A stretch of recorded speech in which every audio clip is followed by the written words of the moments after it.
പാൽ പകുതി വീതം കുടിച്ചു കഴിഞ്ഞതോടെ നമ്മൾ നല്ല പകുതികളെ കഴിഞ്ഞു. അല്ലിയരസിയോട് ഞാനൊന്ന് ചോദിക്കട്ടെ, എന്നെ ശരിക്കും ഇഷ്ടപ്പെട്ടിട്ടാണോ വിവാഹത്തിന് സമ്മതിച്ചത്? ഏയ്, ഒട്ടും ഇഷ്ടപ്പെട്ടില്ല. ക്ഷേത്രത്തിൽ തൊഴാൻ വരുന്ന പെൺകുട്ടികളെ ഗൂഢമായി നോക്കുന്ന ഒരാളെ എങ്ങനെ ഇഷ്ടപ്പെടാനാ? ആ, ക്ഷേത്രത്തിൽ വരുന്ന സുമുഖനായ പുരുഷനെ ഒളിഞ്ഞു നോക്കുന്ന പെണ്ണും കുഴപ്പക്കാരിയാ. അതിന് ആരൊളിഞ്ഞു നോക്കിയെന്നാ? അല്ലിയുടെ അനുജത്തി ആ കൗശലക്കാരി പെണ്ണിനെ വിളിക്കട്ടെ, അവള് പറയും ആരാ ഒളിഞ്ഞു നോക്കിയെന്ന്. തൃക്കടയൂരപ്പൻ കൂട്ടി യോജിപ്പിച്ചതാണ് നമ്മളെ. നമ്മൾ ഒരിക്കലും വഴക്കടയോ വേർപിരിയോ ചെയ്യില്ല. എന്റെ ഭാഗത്തു നിന്നും വേർപിരിയാനുള്ള ഒരു തെറ്റും ഉണ്ടാവില്ല. പക്ഷേ എന്റെ ഭാഗത്തു നിന്നും കുറച്ചുനാള് നമ്മള് പിരിഞ്ഞു കഴിയാനുള്ള കാരണം ഉണ്ടാകാൻ പോവുക.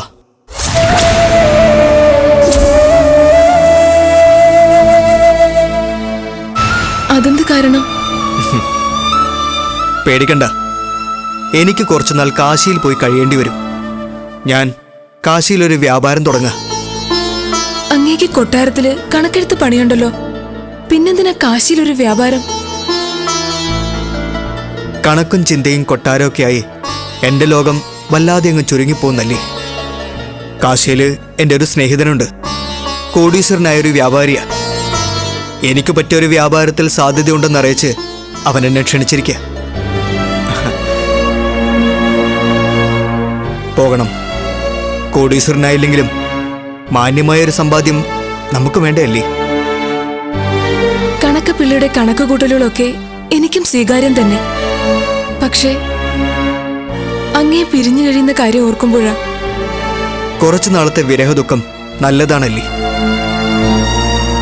ഭർത്താവിനെ കൂടുതൽ കൂടുതൽ സ്നേഹിക്കാൻ ആ വേർപാട് പ്രയോജനപ്പെടും. ശരി, കണക്കപ്പിള്ളയുടെ കണ്ടുപിടുത്തം അങ്ങനെയാണെങ്കിൽ അങ്ങനെ തന്നെ നടക്കട്ടെ.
വലിയ മാലയാണല്ലോ കെട്ടിയുണ്ടാക്കുന്നത്.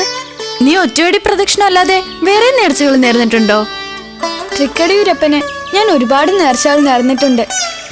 എല്ലാം ഓരോന്നായി നടത്തണം. ഭക്തർ നടത്തുന്ന നേർച്ചകളിലും വഴിപാടുകളിലും പുണ്യത്തിന് വലിയൊരു പങ്കുണ്ട്. ആട്ടെ, ഈ മാല മുറ്റത്തെ ക്ഷേത്രത്തിലേക്കോ തൃക്കടയൂരിലേക്കോ? തൃക്കടയൂരിലേക്ക്.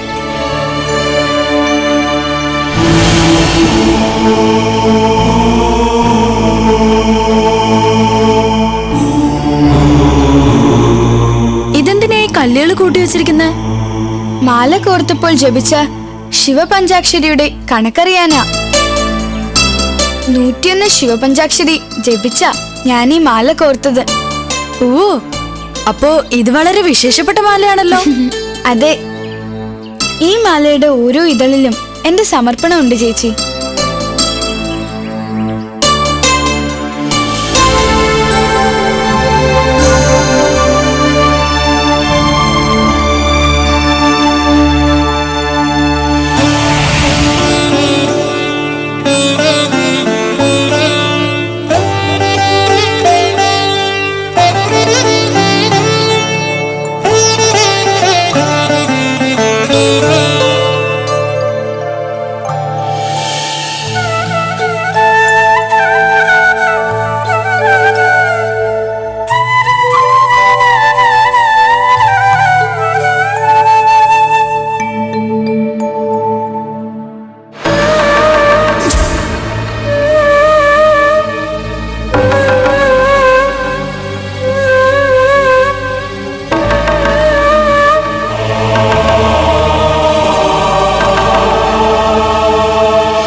തിരുമേനി, ആ. ഇത് പൂങ്കൊടിയുടെ വക നേർച്ചയാ. അതെയോ? അതെ തിരുമേനി, ഈ മാല ഭഗവാന് ചാർത്തണം തിരുമേനി. ആയിക്കോട്ടെ. കൊടുക്കുമോളെ.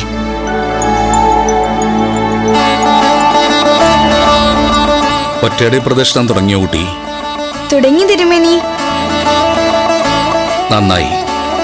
ഭഗവാന് വളരെ ഇഷ്ടമുള്ള വഴിപാടാണ് ഒറ്റയടി പ്രദക്ഷിണം. കുട്ടിയുടെ അമ്മയ്ക്ക് രോഗശാന്തി ഉണ്ടാകും.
മേൽശാന്തി,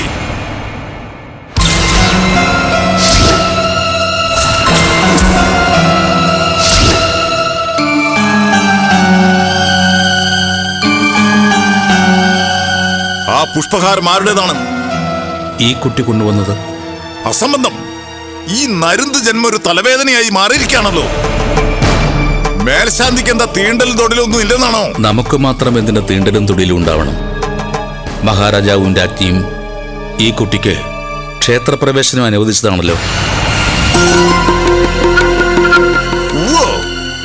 അതുകൊണ്ട് ഈ മ്ലേച്ഛയായ കൃമിജന്മം കൊണ്ടുവന്ന ഹാരത്തിന് ഭ്രഷ്ടില്ലെന്നാണോ? ആ ഹാരം എടുത്തവൾക്ക് തിരിച്ചു കൊടുത്തേക്ക്.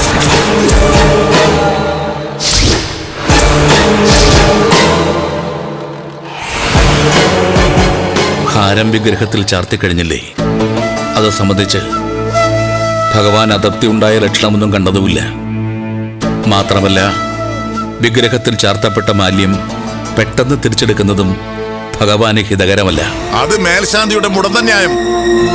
നാം പറയുന്നത് നമ്മുടെ ശരിയായ ന്യായം. ക്ഷേത്രത്തിൽ പുലരേണ്ടത് മേലധികാരിയുടെ കൽപ്പനയും ന്യായങ്ങളുമാണ്. പറയുന്നത് അനുസരിക്കാം. വിഗ്രഹത്തിൽ ചാർത്തപ്പെട്ട് ഭഗവാന് ഭൂഷണമായി വിളങ്ങിക്കൊണ്ടിരിക്കുന്ന ഹാരം എടുത്തു മാറ്റാൻ കൽപ്പിക്കുന്നതാണ് മുടന്തൻ ന്യായം. ആരുടെയും നാവ് നിശ്ചലമാക്കാൻ മഹാരാജൻ നിങ്ങൾക്ക് അധികാരം തന്നിട്ടില്ലല്ലോ. ശബ്ദിക്കേണ്ടടുത്ത് ശബ്ദിക്കുക തന്നെ ചെയ്യും. ജാതിക്കല്ല, ഭക്തിക്കും മനഃശുദ്ധിക്കുമാണ് പ്രാധാന്യം. വിയർപ്പിൽ കുളിച്ച് മുഷിഞ്ഞു നാർന്ന വസ്ത്രവും കല്ലും മണ്ണും നിറഞ്ഞ ഭക്ഷ്യയോഗ്യമല്ലാത്ത അവൽ പൊതിയും കൊണ്ടുവന്ന കുചേരന് ഭഗവാൻ ശ്രീകൃഷ്ണൻ വിലക്ക് കൽപ്പിച്ചില്ല. അവല് പഞ്ചാമൃതം പോലെ ഭക്ഷിക്കുകയും ചെയ്തു. തന്റെ സതീർത്ഥ്യന്റെ കറയറ്റ ഭക്തിക്കാണ് ഭഗവാൻ പ്രാധാന്യം കൽപ്പിച്ചത്. എന്തിന്? ചുടലഭസ്മപ്രിയനല്ലേ ശ്രീ പരമേശ്വരൻ? ആ ശ്രീ പരമേശ്വരനും ഭ്രഷ്ടി കൽപ്പിക്കുമോ നിങ്ങൾ? എന്താ അധികാരി അദ്ദേഹത്തിന് മറുപടിയില്ലേ? എനിക്കുണ്ടൊരു ചോദ്യം. ഇവിടെ തൊഴാൻ വരുന്നവരെല്ലാം സവർണരാണെന്നാണോ നിങ്ങളുടെ ധാരണ? കുളിച്ച് ശുഭവസ്ത്രവും ധരിച്ച് മനസ്സിൽ ഉറച്ച ഭക്തിയോടെ ധാരാളം അവർണരും ക്ഷേത്രത്തിൽ വരുന്നുണ്ട്. അവർ മ്ലേച്ഛരാണെന്ന് തിരിച്ചറിഞ്ഞ് അവരുടെ പൂജാദ്രവ്യങ്ങൾ തിരസ്കരിക്കാൻ അങ്ങേക്ക് കഴിയുമോ? ഇനി മേലധികാരിയോട് എനിക്ക് ഒരു അപേക്ഷയുണ്ട്.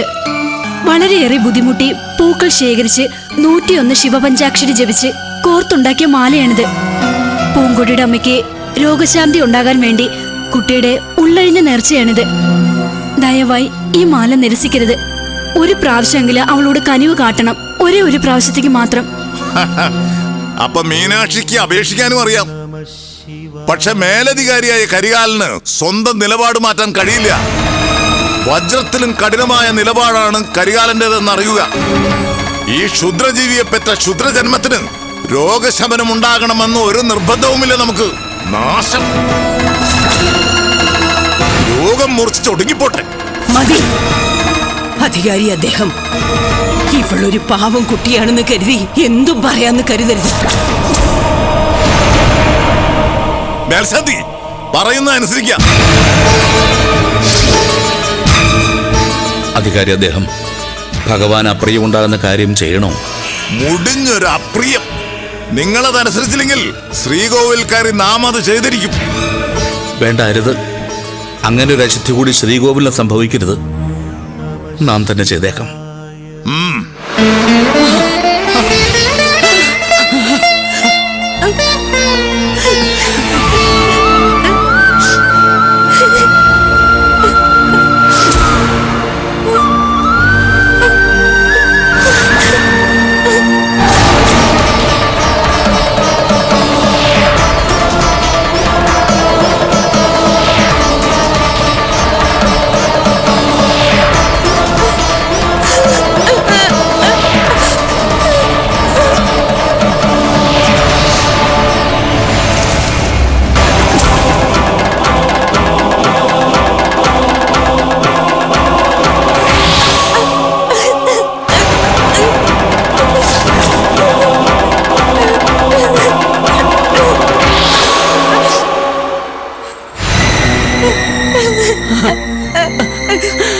പൂങ്കുടി,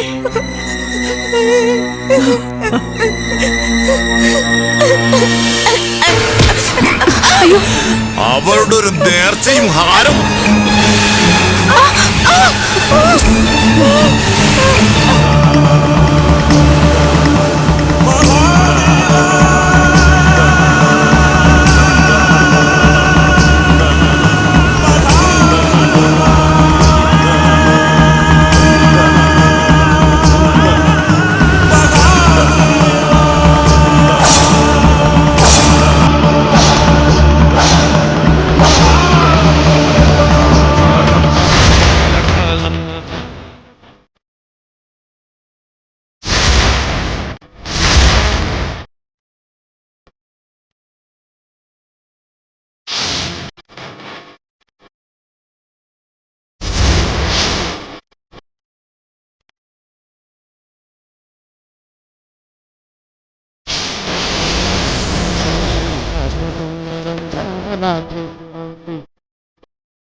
വള്ളിയമ്മേ, നമുക്കെന്ത് ചെയ്യാൻ കഴിയും?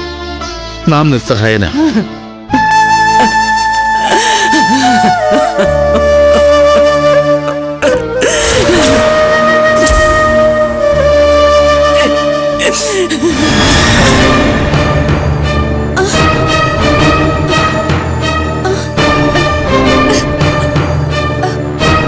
കാര്യക്കാരൻ അദ്ദേഹം ഈ ഭാഗത്തേക്കാണല്ലോ ഹാരം വലിച്ചെറിഞ്ഞത്. ആരും എടുത്തു മാറ്റാൻ സമയമായിട്ടുമില്ല. പിന്നെന്റെ ഹാരം എവിടെ പോയി?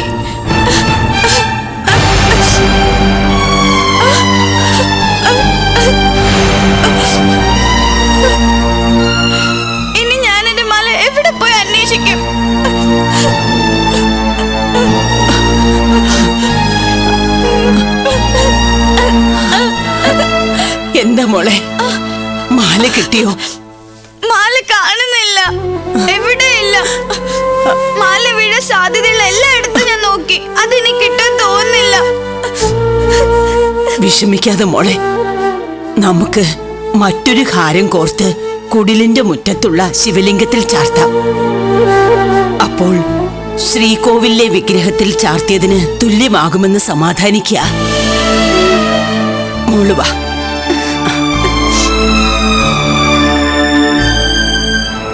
കനിമൊഴി, എന്താ മുത്തശ്ശി? പൂങ്കൊടിയോടൊപ്പം നീ കൂടി പോയി എവിടെ നിന്നെങ്കിലും കുറെ പൂക്കൾ ശേഖരിക്ക്. മാല കോർത്ത് നമ്മുടെ കുടിലിന്റെ മുറ്റത്തെ വിഗ്രഹത്തിലിട്ട് പൂങ്കൊടിയുടെ മനപ്രയാസം തീർക്കണം. ശരി മുത്തശ്ശി. വള്ളിയമ്മേ, ദേ വിഗ്രഹത്തെ നോക്കിക്കേ.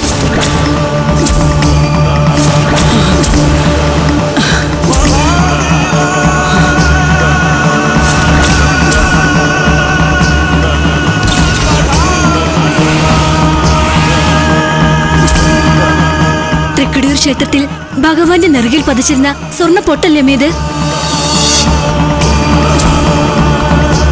അതെ, പൂങ്കുടി കെട്ടിക്കൊണ്ടുപോയി കരികാലം വാങ്ങി വലിച്ചെറിഞ്ഞ അതേ മാലയാണല്ലോ ഇത്. ഭഗവാൻ വീണ്ടും പരീക്ഷണ ദൃഷ്ടാന്തങ്ങൾ കാട്ടി തുടങ്ങിയല്ലോ അമ്മേ. തുടങ്ങുമല്ലോ. കരികാലന്റെ വിവരമില്ലായ്മയ്ക്കും കലിക്കും തിരിച്ചടിയായി സ്വന്തം തിലകഭൂഷണം തന്നെ ഭഗവാൻ ഉപയോഗിച്ചു. മുത്തശ്ശി, ഈ സ്വർണ്ണപ്പൊട്ടിനെ മടക്കി കൊടുക്കണ്ട എന്നാവോ ഭഗവാന്റെ തീരുമാനം? എന്താ മീനാക്ഷിയുടെ അഭിപ്രായം?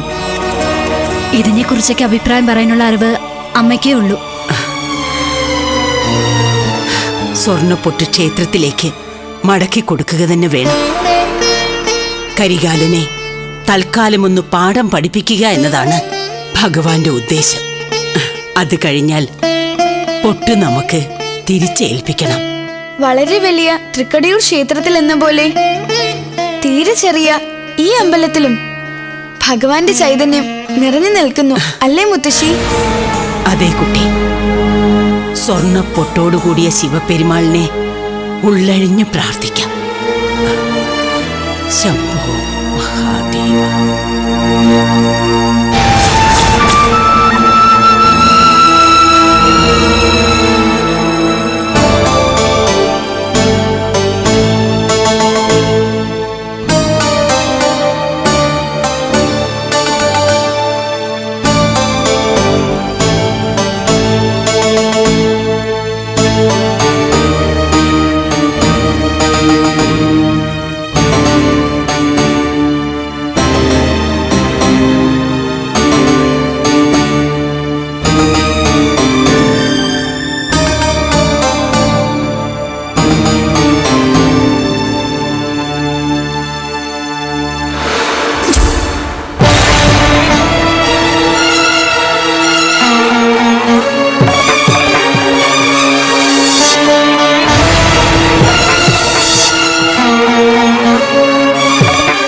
എന്റെ തൃക്കടയൂരപ്പ, ഭാരനേത്ര, നിന്റെ നെറുകയിൽ പതിച്ചിരുന്ന സ്വർണ്ണപ്പൊട്ട് കാണുന്നില്ലല്ലോ.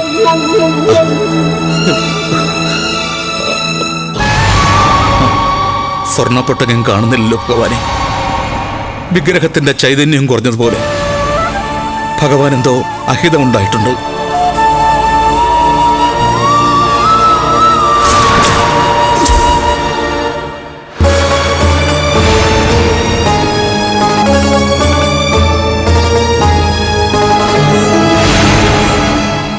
അധികാരി അദ്ദേഹം